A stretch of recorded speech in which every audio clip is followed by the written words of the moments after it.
MG lights के इस episode में हम जिस ड्रामा सीरियल को रिव्यू करने जा रहे हैं उसका नाम है सबात और इसी वजह से हमें कैरेक्टराइजेशन में और स्टोरी में कई जगह सेल्फ कॉन्ट्राडिक्शंस नजर आए। इस ड्रामा में दिखाई जाने वाली 3 पॉजिटिव बातों का जिक्र न किया जाए तो ये भी ज्यादती होगी।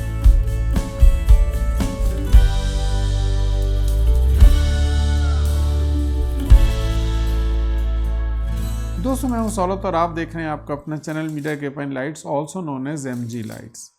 एमजी लाइट्स के इस एपिसोड में हम जिस ड्रामा सीरियल को रिव्यू करने जा रहे हैं उसका नाम है सबात। एमजी लाइट्स ही के एक एपिसोड जिसमें हमने ड्रामा सीरियल दिल लगी को रिव्यू किया पे कमेंट करते हुए एक व्यूअर उमैर राना ने हमें सजेस्ट किया कि हमें ड्रामा सीरियल सबात को भी रिव्यू करना चाहिए। तो उमैर की राय को ध्यान में रखते हुए हमने ड्रामा सीरियल सबात का रिव्यू प्रिपेयर किया है। उम्मीद है कि उमैर आपको पसंद आएगा। कमेंट्स के ज़रिए हमें अपनी राय से ज़रूर आगाह कीजिएगा। तो सबात के बारे में मज़ीद बात करते हैं। हम टीवी पे टेलीकास्ट होने वाले इस ड्रामा की पॉपुलैरिटी की एक बहुत बड़ी वजह इसकी स्टार कास्ट है। इसके अलावा इसके टीज़र में दिखाए जाने वाले एलीट लाइफस्टाइल की झलक और इस्लामाबाद की खूबसूरत लोकेशंस और ऑफिशियल साउंड ट्रैक जो बहुत मेलोडियस है ने मिलजुल कर इसको बहुत ज़्यादा पॉपुलर किया और इसके पहले एपिसोड को सिर्फ यूट्यूब पर 90 लाख मरतबा से ज़्यादा देखा गया। इसके लीड कास्ट में हमें जो एक्टर्स नज़र आए उनमें हमें Sara Khan as Miral, Mawra Hussain as Anaya, Usman Mukhtar as doctor Haris और अमीर गिलानी एज हसन। तो आगे बढ़ते हैं इस ड्रामा सीरियल की स्टोरी की तरफ। इस ड्रामा की स्टोरी रिवॉल्व करती है क्लास डिफरेंस, तअस्सुब और दुश्मनी के इर्द गिर्द। इसका एक अहम किरदार मिराल है जिसका ताल्लुक एक अपर क्लास फैमिली से है। मिराल एक ज़िद्दी खुदपसंद लड़की है जिसकी तबीयत में हाकिमियत नुमायाँ है। वो अपने इर्द गिर्द रहने वाले हर शख्स की ज़िंदगी को कंट्रोल करना चाहती है। मिराल के वालिद एक कामयाब बिजनेसमैन हैं और मिराल उनकी कंपनी में सीईओ की पोजीशन पे काम कर रही है। मिराल का छोटा भाई हसन है जो तबन मिराल से बहुत मुख्तलिफ है। वो लोगों में फ़र्क उनकी एफ्लुएंसी या स्टेटस की बजाय उनकी दीगर क्वालिटीज़ की बुनियाद पे करना चाहता है। हसन यूनिवर्सिटी में इंजीनियरिंग का तालिब इल्म है।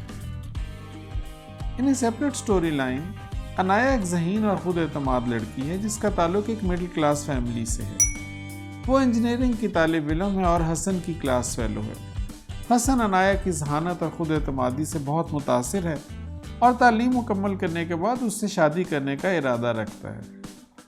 हस्ब तवक्को मिराल अपने और अनाया के क्लास डिफरेंस को लेकर इस रिश्ते की बहुत मुखालफत करती है, मगर हसन किसी न किसी तरह अपने वालिदैन को मनाकर अनाया से शादी कर ही लेता है। अनाया हसन की ज़िंदगी में आ तो जाती है मगर मिराल इस रिश्ते से बहुत नाखुश है। वो अनाया की ज़िंदगी इस कदर मुश्किल बनाना चाहती है कि वो खुद ही हसन को छोड़ दे।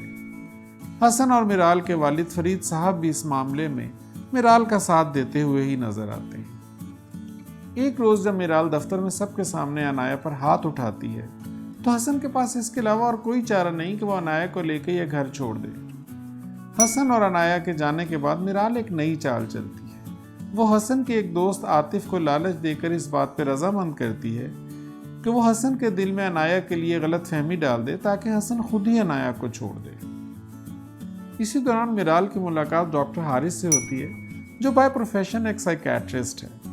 ये मुलाकात जल्दी पसंदीदगी में बदल जाती है और वालिदैन की रजामंदी से ये दोनों आपस में शादी कर लेते हैं। शादी के बाद मिराल डॉक्टर हारिस से ये कहती है कि वो अपना प्रोफेशन छोड़कर उसके वालिद के कंस्ट्रक्शन के बिजनेस को ज्वाइन कर ले। डॉक्टर हारिस के मुतवक्का इनकार से मिराल बहुत खफा हो जाती है और डॉक्टर हारिस से तलाक का मुतालबा कर देती है। दूसरी तरफ हसन अपने दोस्त आतिफ की बातों में आके अनाया पे बेवफाई का इल्ज़ाम लगाता है जिसकी वजह से अनाया उसको छोड़कर अपने वालिदैन के घर वापस चली जाती है। इस कहानी का अंजाम इस तरह हुआ कि मिराल एक रोड एक्सीडेंट में माजूर हो जाती है और उसको अपनी गलती का एहसास होता है। वो हसन को ये बताती है कि अनाया बेकसूर है और उसने आतिफ के ज़रिए इन दोनों में गलतफहमी पैदा करवाई। हसन अनाया से माफ़ी मांगकर उसको वापस अपने घर ले आता है और मिराल भी डॉक्टर हारिस के साथ अपनी ज़िंदगी दोबारा से शुरू करती है। अब आगे बढ़ते हैं इस ड्रामा सीरियल के रिव्यू की तरफ। ड्रामा सीरियल सबात को काशिफ अनवर ने लिखा और गालिबन ये उनकी पहली कोशिश है और इसी वजह से हमें कैरेक्टराइजेशन में और स्टोरी में कई जगह सेल्फ कॉन्ट्राडिक्शंस नज़र आए। हमने ये महसूस किया शुरू में कि मिराल का कैरेक्टर जो है उसने बहुत ज़्यादा अपनी जो क्वालिटीज़ हैं वो अपने फादर से इनहेरिट की हैं। इसी तरह ही हसन के कैरेक्टर ने बहुत सारी क्वालिटीज़ अपनी मदर से इनहेरिट की हैं, मगर ये कैरेक्टराइजेशन यहाँ से आगे चलने के बाद इतनी ज़्यादा स्टेबल नहीं रही। हसन जो है वो यूनिवर्सिटी में अनाया की खातिर एक ऐसे लड़के से भिड़ जाता है जिसने पिस्टल पकड़ी हुई है और मार मार कर उसको भगा देता है। दूसरी तरफ जब अनाया उसके घर आ जाती है तो वो उसको घर में पिटने से नहीं बचा पाता। और अगर आप अनाया के कैरेक्टर को देखें तो अनाया एक इतनी ज़हीन और कॉन्फिडेंट लड़की है, लेकिन 2 दफ़ा उस पर हाथ उठाया जाता है हसन की बहन की तरफ से, और वो बावजूद इसके कि उसको पता है कि she is not very welcome in Hassan's house, तो वो ज़रा कॉशियस रहे व्हेन अराउंड मिराल, वो मिराल का हाथ नहीं पकड़ सकती और पिट जाती है। दूसरी तरफ हमने ये भी देखा कि हसन के दोस्त आतिफ ने अनाया के बारे में बहुत नामुनासिब गुफ्तगू की, और पसंद की शादी होने के बावजूद हसन ने ना सिर्फ ये कि अनाया को डिफेंड नहीं किया बल्कि अपना डिस्प्लेजर भी शो नहीं किया। ये बात हमें बहुत अजीब लगी। गालिबन हसन अपने रवैये से राइटर को हेल्प कर रहा था कि वो स्टोरी को अपनी मर्जी की डायरेक्शन में आगे बढ़ाए। इस ड्रामा के टेलीकास्ट के दौरान हमें कई मरतबा महसूस हुआ कि इसकी स्टोरी ड्रैग करी और एक ही इंसिडेंट्स को लेके कई एपिसोड बना दिए जाते हैं, मगर जब इसका फाइनल एपिसोड आया तो महसूस हुआ कि राइटर और डायरेक्टर ने एक ही एपिसोड में सारे इश्यूज को रिजॉल्व कर दिया और सारे कैरेक्टर्स जो थे वो ऑल ऑफ ए सडन बिल्कुल तीर की तरह सीधे हो गए। अगर आप देखें तो वो एक्सीडेंट, जो रोड एक्सीडेंट जो इतना शदीद था, उसमें एक सीन में हमें दिखाया गया कि मिराल और उसके हसन के जो पेरेंट्स हैं वो बाहर बैठे हुए हैं हॉस्पिटल में, डॉक्टर हारिस आते हैं और वो उनको बताया जाता है कि वो इमरजेंसी में है।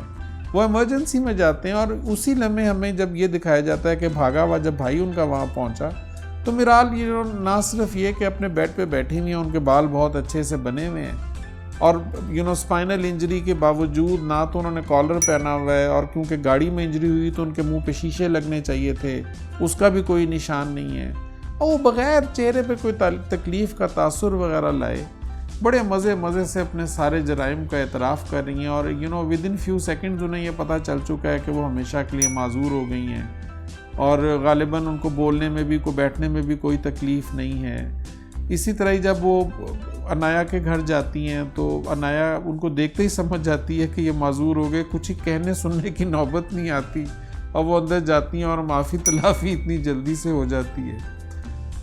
दूसरी तरफ हमें यह दिखाया गया कि जब अनाया अपने ससुराल वापस आती है तो फरीद साहब सब कुछ भुलाकर उसको गले से लगा लेते हैं। हमें बिल्कुल नहीं दिखाया गया कि when did Farid Sahab realise that he was wrong and that his daughter in law deserved some respect. वो कौन सा वो मोमेंट ऑफ रियलाइजेशन था जब उनको अपनी गलती का एहसास हुआ और सब कुछ ठीक हो गया।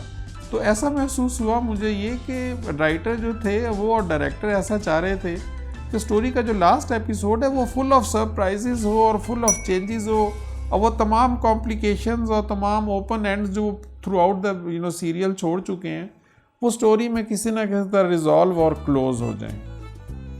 तो डिस्पाइट इसके कि मैंने जैसे शुरू में कहा कि कैरेक्टर इसमें जो एक्टर्स थे वो बड़े स्टार कास्ट थी और लोकेशंस बहुत अच्छी थी और गाड़ियाँ और जो रोड्स हमें दिखाई गई बड़ा मज़ा आया उनको देख के।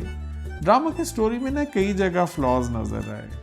अगर पाकिस्तानी ड्रामा ऑडियंस की अगर आप बात करें तो हम बहुत उम्दा ड्रामे देख चुके हैं जो बहुत अच्छे राइटर्स ने लिखे हुए हैं, बहुत अच्छे डायरेक्टर्स और प्रोड्यूसर्स उन पे काम कर चुके हैं। एक्टर्स ऑब्वियसली यही इसी किस्म के होते हैं जैसे इस ड्रामा में थे, लेकिन मतलब वो जो काइंड ऑफ डिटेल वर्क होता है जिसमें इवेंट्स एक दूसरे के साथ कनेक्टेड होते हैं वो इस ड्रामा में हमें ज़रा कम नज़र आया।